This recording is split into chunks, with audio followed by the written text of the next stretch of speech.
오늘 우리에게 주시는 말씀은 누가복음 22장 1절에서 6절까지의 말씀입니다. 누가복음 22장 1절에서 6절까지의 말씀, 우리 한 절씩 교독하며 말씀을 보겠습니다. 6월절이라고 하는 무교절이 다가왔다. 그런데 대제사장들과 율법학자들은 예수를 없애버릴 방책을 찾고 있었다. 그들은 백성을 두려워하였다. 12 가운데 하나인 가룟이라는 유다에게 사탄이 들어갔다. 유다는 떠나가서 대제사장들과 성전 경비대장들과 더불어 어떻게 예수를 그들에게 넘겨줄지를 의논하였다. 그래서 그들은 기뻐하여 그에게 돈을 주겠다고 약조하였다. 유다는 동의하고 무리가 없을 때에 예수를 그들에게 넘겨주려고 기회를 노리고 있었다. 아멘. 여러분의 생애에 그 배신을 당해 본 적이 있으신가요? 배신의 경험은 개인의 삶을 무너뜨리고 공동체를 무너뜨리는 것을 종종 봅니다. 제가 오래전 사역했을 때의 일이에요. 가장 친했던 분에게 자신의 재산을 맡겼고 어느 날 다른 분들의 돈까지를 포함해서 야반 도주를 한 겁니다. 돈을 잃은 것과 또 믿었던 사람에 대한 배신감이 그에게 오랫동안 남아있는 것을 보았습니다. 오늘 이 설교를 준비하는 어제 저 또한 배신감을 느꼈던 때가 있습니다. 저희 신대원 한 동기가 기프트콘으로 선물을 보낸 겁니다. 웬일인가 하고 열었더니 어떤 장면이 나옵니까? 낚시하는 장면이 나옵니다. 그리고 당신은 낚였습니다. 이렇게 되어 있더라고요. 알고 보니 어제가 만우절이었습니다. 저만 당할 수 없었습니다. 그래서 목자들에게 동일하게 메시지를 보냈습니다. 근데 한밤에 목자가 카톡이 왔습니다. 목사님, 진짜인 줄 지금까지 알고 있었습니다. 배신감을 느낀 겁니다. 그런데 여러분, 이 정도의 배신감은 그냥 넘어갈 수 있습니다. 하지만 자신의 생명의 위협을 느끼고 그리고 그 사실을 안다면 여러분 어떻겠습니까? 만약에 그 사실을 안다면 색출하고 처단해야 할 겁니다. 그런데 그렇게 하지 않으신 한 분이 계시죠. 그분이 누구십니까? 바로 예수님이십니다. 인류의 최고의 배신자로 낙인 찍힌 이 한 사람의 짧은 이야기를 오늘 우리는 성경을 통해서 읽었습니다. 우리는 이 한 사람의 이야기를 어떻게 읽고 우리 스스로가 이 사람에 대하여 정리해야 할까요? 모두가 이해하고 있는 배신자로 낙인하고 그냥 끝을 내버려야 할까요? 오늘 이 아침에 가룟 유다의 이야기를 통해서 우리 각자에게 이 이야기를 통해서 주시는 깨달음은 무엇인지, 또 말씀은 무엇인지 함께 살펴보려고 합니다. 그런데 오늘 이 말씀을 이해하기 위해서는 몇 가지 좀 정리해야 할 것이 있습니다. 첫 번째, 유다는 누구였냐 하는 것입니다. 가끔씩 유다서를 기록한 분이 유다라고 알고 계신 분들이 있습니다. 여러분, 당시 유다라고 하는 이 이름은 흔한 이름이었습니다. 찬양이라고 하는 이름의 의미를 가진 이 유다는 그냥 당시에 흔히 부르는 이름이었다는 것이죠. 그러니까 유다서를 쓴 그 유다는 야고보의 동생 유다이고요. 또 예수님의 12 제자들 중에서도 다데오 유다가 있습니다. 그리고 이스라엘이 북쪽 시리아에서 점령당할 때에 싸워서 승리했던, 그리고 망치라고 하는 이 별명을 가진 마카비라고 하는, 들어보셨을 겁니다. 그의 이름도 유다였습니다. 유다 마카비였다는 겁니다. 그러니까 유다의 이름에서는 그냥 흔한 이름이었습니다. 그의 이름 앞에 그런데 가룟이라고 이름이 붙었습니다. 이것의 의미는 여러분 뭘까요? 여러 주석서를 이렇게 찾아보니 이 가룟은 지역의 이름으로 대부분은 해석하고 있었습니다. 헤브론이라고 하는 이 도시의 남쪽을 계속 가다 보면 그리옷, 이 가룟이라고 하는 동네가 있는데 그 출신 유다, 이렇게 이야기한다는 것이죠. 또 다른 해석이 하나 있었습니다. 그 해석은 이 혁명당원이라고 하는 이름의 뜻을 가진 이 시칼이라고 하는, 바로 그곳에서 이 가룟이라고 하는 의미가 나왔을 거다라고 이야기하는 것도 있었습니다. 그런데 우리가 일반적인 해석은 가룟은 지역의 이름으로 보는 것이 아마도 옳을 겁니다. 그리고 그 이름은 아주 흔한 이름이었다는 것이죠. 두 번째 우리가 정리해야 할 것은 무엇일까요? 두 번째는 예수님을 판 유다는 배신자로 낙인 찍혔지만 하나님의 구속의 사역에 누군가가 해야 될 일을 한 것이 아닙니까? 이렇게 질문할 수 있습니다. 인류의 죄 용서를 위해서 예수님께서 십자가에 돌아가셔야 하는데 그 악역을 맡은 사람이 필요하지 않았습니까? 그 일을 유다가 하지 않았습니까? 우리는 이렇게 말할 수 있습니다. 악역을 맡은 사람이 없었다면 예수님의 십자가도 없지 않습니까? 라고 물을 수 있다는 겁니다. 근데 유다는 그런 의미에서 하나님의 구속사역, 이 구원사역에 가장 큰 공헌을 한 사람처럼 우리가 생각할 수도 있습니다. 여러분은 어떻게 생각하십니까? 그냥 생각 없이 들으면 논리가 성립되는 것처럼 느껴집니다. 그러나 여러분, 우리가 한번 생각해 볼 때 자신의 죄가 그리고 잘못이 선한 결과를 만들어낸다고 하더라도 그 죄가 선이 되는 것은 아니라는 겁니다. 유다의 행동은 하나님의 구원사역을 알고 제가 그 악역을 맡고 희생양이 되겠습니다 하고 그 일을 한 것이 아니라는 겁니다. 그리고 사실상 오늘 성경 전체에서 가룟 유다를 바라보고 계신 예수님의 모습을 보면 이 한 사람을 향하여 끝까지 기다려주고 계신 것을 볼 수 있다는 겁니다. 가룟 유다가 그 역할로 끝이 나기를 원하지 않았다는 겁니다. 요한복음 13장 21절 이후에 예수님께서 말씀하세요. 내가 진실로 너희에게 이르노니 너희 중에 하나가 나를 팔리라 알고 계셨다는 거예요. 근데 여러분, 그 성경에서 재미있는 장면이 있습니다. 제자들이 서로를 보며 의심하기 시작할 때 그때 가장 눈치 빠른 베드로가 머리짓을 한다고 성경은 기록되어 있습니다. 24절에 보면 시몬 베드로가 머리짓을 하여 말하되 말씀하신 자가 누구인지 말하라. 여러분, 무슨 의미입니까? 베드로가 말을 한 것이 아니라 머리짓으로 누구를 가르쳐서 야, 너가 예수님께 좀 물어봐 이렇게 한 겁니다. 바로 예수님 곁에 가장 가까이 있었던 요한에게 머리짓으로 메시지를 보낸 겁니다. 야, 너가 예수님한테 한번 물어봐. 그때 예수님께서 대답하십니다. 내가 떡 한 조각을 적셔다 주는 자가 그니라. 그리고 빵을 한 조각을 가룟 유다에게 건네줍니다. 여러분, 예수님의 의도는 무엇이었어요? 제자들아, 내가 빵을 건네주는 그가 나를 팔 자들이니 네가 색출하라, 이런 의미였을까요? 아니에요. 가룟 유다가 예수님께서 그렇게 하시는 그 순간 돌이키기를 원하셨던 예수님의 의도가 있는 겁니다. 예수님은 그 한 사람에게 끝까지 기회를 주고 계신 겁니다. 그런데 여러분, 어떤 일이 벌어질까요? 오늘 성경은 12 가운데 하나인 가룟 유다에게 사탄이 들어갔다라고 기록합니다. 오늘 우리가 읽었던 본문에도 사탄이 들어갔다라고 하는 본문의 내용이 있습니다. 우리는 이렇게 해석할 수 있습니다. 그러면 이 가룟 유다가 의도해서 한 것이 아니라 사탄에게 조종당했다라고 이렇게 해석할 수 있습니다. 그렇게 해석해야 할까요? 이 내용을 좀 더 구체적으로 인용하고 있는 요한복음 14장 2절에 예수님께서 제자들의 발을 씻기는 장면에서 이런 기록이 있습니다. 마귀가 가룟 유다의 마음에 예수를 팔려는 생각을 넣었더라, 이렇게 기록되어 있습니다. 처음에는 생각으로 시작한 겁니다. 설득당하지 말았어야 한 겁니다. 그러나 13장 27절, 시간이 한참 지난 그 본문에서는 어떻게 기록되어 있냐면 사단이 그 속에 들어간지라라고 되어 있는 겁니다. 어떤 의미입니까? 사단의 생각에 완전히 동의해버린 겁니다.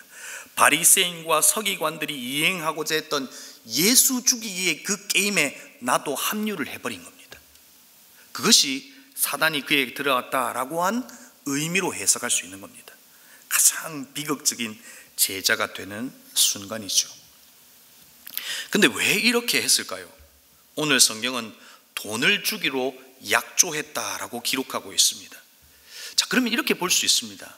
그가 행한 이 행동은 첫 번째 돈이었다, 이렇게 한번 가정하고 우리가 해석해 보십시다. 돈이었다고 해석하는 경우도 있습니다. 왜냐하면 요한복음에 보면 가룟 유다가 공금을 횡령한 훔친 장면이 나옵니다. 그리고 잘 아시는 그 장면 중에 향유옥합을 붓는 그 장면에서 이 가룟 유다가 어떤 이야기를 합니까? 300데나리온에 팔아 가난한 자들에게 주지 아니하느냐 하고 이야기를 하죠. 여러분, 가룟 유다의 의도는 선한 것이 있었던 것이 아닙니다. 그걸 정말 팔아서 가난한 자를 도와주기를 원했던 마음이 아니라 그 마음에는 이 돈이라고 하는 그 마음에 그것이 있었던 겁니다. 그 의도로 이야기한 거죠. 선을 이야기한 것처럼 보이지만 돈에 집착하고 있습니다. 그래서 돈을 목적으로 예수님을 팔았다, 이렇게 이야기하고 해석하는 경우도 있습니다. 그런데 여러분, 100% 동의하기는 힘든 부분이 있습니다. 여러분, 유다는요 12 제자들의 그 공동체에 돈을 관리했던 이들이었습니다. 여러분, 돈은 누구에게 맡깁니까? 신뢰하는 이들에게 맡기는 거 아닙니까? 처음에는 신뢰받은 인물이었습니다. 여러분, 근데 배신은 언제 일어납니까? 배신은 자신의 신념과 달라졌을 때 오는 외적인 태도입니다. 내가 생각하는 신념과 내 생각과 다르다고 생각하는 것을 외적으로 드러나는 것이 바로 배신이라는 것이죠. 가룟 유다는 예수가 이스라엘의 독립을 가져다주는 정치적 왕으로 그를 그렸습니다. 예수 그리스도를 그렸다는 겁니다. 그 옆에서 1등 공신을 하고 자기도 어떤 혜택을 누리고자 했던 그의 마음이 있었을지도 모릅니다. 그런데 그 예수가 제자의 발을 씻깁니다.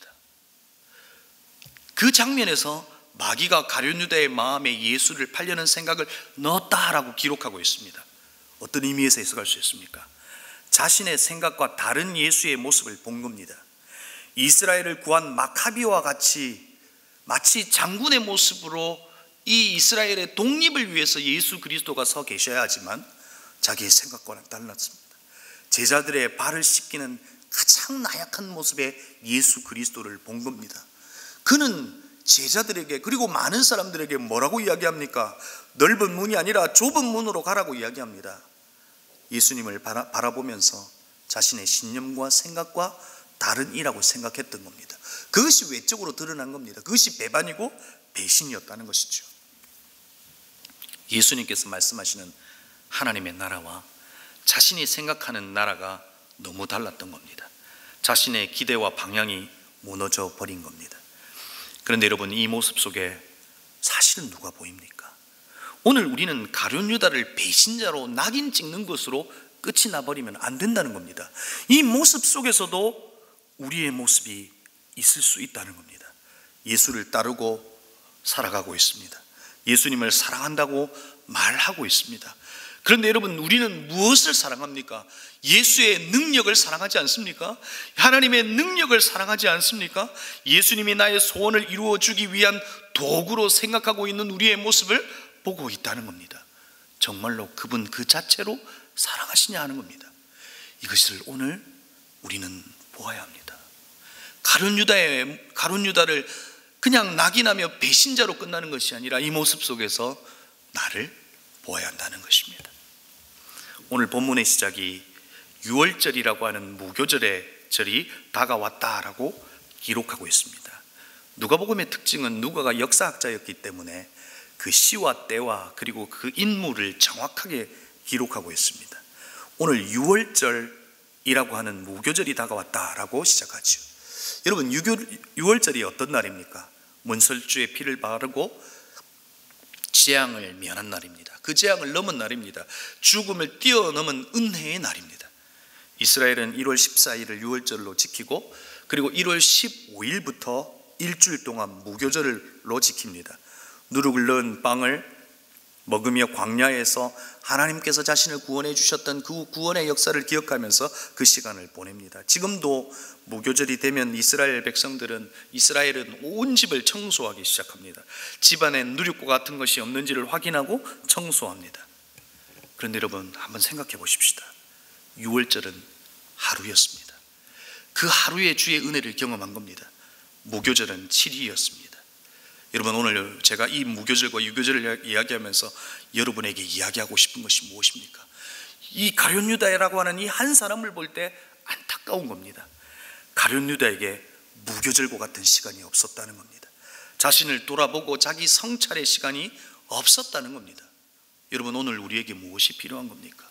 주가 우리에게 주셨던 은혜의 시간은 분명히 있습니다. 그러나 그것보다 더 중요한 것은 무엇입니까? 우리에게 유월절뿐만 아니라 무교절이 있어야 된다는 겁니다. 나를 돌아봐야 된다는 겁니다. 나는 어떤 예수를 따르고 있는가 돌아보아야 한다는 겁니다. 내 삶에 누룩은 없는지 돌아보아야 한다는 겁니다. 가룟 유다에게 이게 없었어요. 유다의 결론이 어떻게 됩니까? 스스로 목숨을 끊었습니다. 그런데 그도 뉘우쳤다고 성경은 기록합니다. 마태복음 27장 3절에 그때 예수를 판 유다가 그의 정죄됨을 보고 스스로 뉘우쳐 그 은 30을 대제사장들과 장로들에게 도로 갖다 주며 이르되 내가 무죄한 피를 팔고 죄를 범하였도다. 오늘 성경도 분명히 가룟 유다가 뉘우쳤다라고 기록합니다. 하지만 그는 자신의 죄를 용서해 주실 수 있는 분이 예수님이신지 끝까지 인정하지 않았던 겁니다. 반대로 예수님을 부인했던 베드로를 우리는 보게 됩니다. 그도 뉘우쳤고 그는 회개했다고 기록하고 있습니다. 예수 그리스도가 우리의 죄를 용서하실 수 있는 분으로 확신하고 그는 돌이켜 돌아선 겁니다. 여러분, 이 가룟 유다의 생애를 통해서 우리에게 주는 메시지가 무엇입니까? 오늘 우리도 우리 안에 있는 이 누룩이 무엇인지를 살펴보아야 합니다. 그러나 뉘우치는 것으로 끝이 나면 안 된다는 겁니다. 뉘우치는 것은 모두가 할 수 있는 것입니다. 그러나 우리의 죄를 용서해 주실 수 있는 분이 오직 예수 그리스도라고 하는 사실을 믿고 회개하여 돌아와야 한다는 것입니다. 사랑하는 성도 여러분, 사순절의 시간을 보내고 있습니다. 오늘 우리는 우리를 돌아보며 우리 안에 있는 누룩은 없는지 살펴보아야 합니다. 그리고 그 예수 그리스도가 우리의 죄를 용서해 주실 수 있는 유일한 분이신 것을 알고 여러분 회개의 자리로 나아가실 수 있기를 바랍니다. 다시금 우리 안에 회개의 눈물이 회복될 수 있도록 이 시간을 보내면 어떨까 여러분 생각해 봅니다. 사랑하는 성도 여러분, 오늘 가룟 유다를 통해서 나를 돌아보고 그리고 이 사순절의 시간을 보내는 이 시간에 어떻게 이 시간을 보내야 할지, 나에게 주셨던 죄의 재앙을 뛰어넘게 하셨던 그 유월절을 허락하셨던 예수 그리스도를 바라보며 오늘 나에게 그 누룩은 없는지 뉘우치는 것으로 끝나는 것이 아니라 회개하여 주님의 또 다른 죄악에서 그 뛰어넘으시는 그 은혜를 경험하시는 우리 모든 성도님들이 되시기를 주의 이름으로 축복합니다. 기도하시겠습니다. 우리 시간 말씀을 기억하며 기도하십시다. 오늘 가룟 유다는 그가 우리 하나 인류의 역사에 배신자로 낙인되는 것으로 끝이 나면 안 됩니다. 우리는 그를 기억하며 나를 돌아보아야 합니다. 나는 어떤 예수를 따르고 있는가? 나는 어떤 나라를 이루고 싶어 하는가? 나를 돌아봐야 합니다. 말씀을 기억하면서 정말 주님을 따르는 자로 주님의 능력을 바라보는, 그리고 그 하나님을 도구로 생각하는 것이 아니라 하나님을 목적 삼는 우리의 삶이 되게 해달라고 기도하십시다.